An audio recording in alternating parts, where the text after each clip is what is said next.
Hi, it's Amanda, Creative Gardener here. So I'm doing several things at the same time. I'm trying to wash my hair, but I wanted to get this, what I'm doing here, done. And I've just had a deja vu, really weird. Anyway, so I'm going to show you what I'm doing with my broadleaf thyme. It's growing at the moment in abundance in the garden, and I'm kind of cutting back every week. I'm having to cut back every week the new growth, and it's already trying to take over. And I've been replanting it in different areas, but they're taking over. So I thought I would need a strategy to enable me to utilize the properties in the plant for the benefit of the garden. And so this is an experiment that I'm doing at the moment. So I'm hoping that it's going to work well. But it's finding different ways to use it, because obviously you don't want to throw it away. It's quite fibrous. The stems are quite fibrous, so they compost quite slowly. And so this is one way that I found. I'm yet to find. I'm hoping that it works. But why not experiment? Anyway, so let me show you what I'm doing. Okay, so here we are. I've done it in two different ways. In one of the ways, I took the broadleaf thyme and I put it in a big pot of water and I boiled it. And the ones you can see here, the paler green ones, they've been boiled and then I blended it, and not all of it obviously blends. As I said, the stems are really fibrous.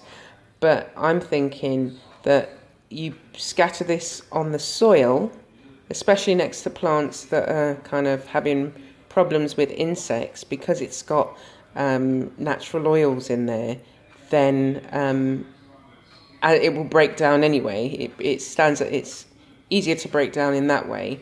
And then this way, what I did was I just took the leaves and the stem, and I just blitzed it in the blender, and then it's been soaking for sort of like a day. And the difference is there's a lot of difference. So this has been boiled and this has just been blended and soaked. So this one actually is a lot finer.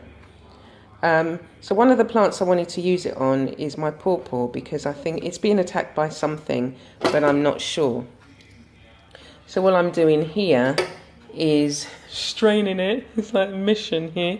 Straining it and then getting the liquid and then bottling it. So I've got to decide how much I need per plant, whether you just put it on neat or whether you dilute it with water and treat the plants like that. So I'm going to be treating the plants with this solution, and then where there's some damage to the leaves and the stem of my pawpaw, I'm going to see if I can apply this to it. I'll show you the paste that I made. So this is it. I had the idea of making a paste and just applying this at the top of the plant. I've just put a little bit of I think I put olive oil in there. No, avocado oil. Again, just to stop the insects from, attacking the plant. So, nothing ventured, nothing gained. But it's all going to, compost down. So that's fine. So, yeah, I've got another bag full waiting to be either blended, straight, or boiled. I think the blended just seemed to work a lot better, and it's a lot finer, and because it's been soaking now overnight, it's going to scatter it round the plant. It's just going to look a bit better. Well, not that makes any difference, but I think it will break down quicker in the soil and nourish the soil, and that's what we want. Okay, so I'm going to leave it there for now. I will let you know how I get on as I get on. All right, take care for now.